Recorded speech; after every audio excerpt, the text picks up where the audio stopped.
វាមាន2 stop នេះមកវាការសាត់អត់កាពីជូនភ្ញៀវអស់គឺទាំងមកគឺដូរ8ប្រងដោយសារទុក2និង4ទុកគាត់ប្រើពួកអ៊ីណុកសធម្មតានឹងខ្លះហើយនឹងពណ៌នេះបាទ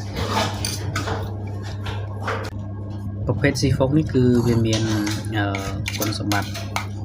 ជួយទប់ក្លិនហើយនឹងការពារសត្វកុំឲ្យឡើងតាមស៊ីហ្វុកនឹងបាន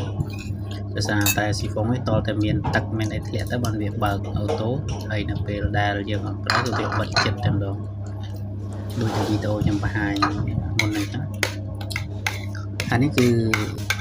ប្រភេទស៊ីហ្វុកគឺប្រភេទពួកមកទឹកស៊ីហ្វុកនេះគឺជាស៊ីហ្វុកការពារទប់ក្លិនការពារសត្វទឹកឲ្យឡើងលើផ្ទះបានដោយសារអីផ្ទះខ្លះគាត់ពីចំនៅប្រព័ន្ធយោទៅវាមានបញ្ហាអីខ្លះ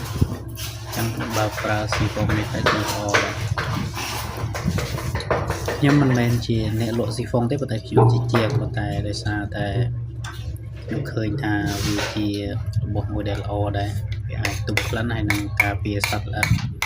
ក្អែបឬក៏កលាតព្រោះផ្ទះខ្លះទៅគាត់មានក្អែបមានកលាតតែយើងឡើងក្លិនយោតាមអីនេះគឺ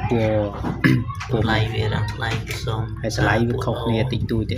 ដោយសារតែពណ៌នេះវារ៉ាំថ្លៃជាងពណ៌នេះគឺផ្លិនទុកការពារសត្វការពារឲ្យឡើងមកនេះគឺ8ក្របដែលដូរជូនគាត់សម្រាប់បងប្អូនដែលត្រូវការស៊ីហ្វុងឬក៏ត្រូវការជាងអាចទាក់ទងតាម Telegram បាន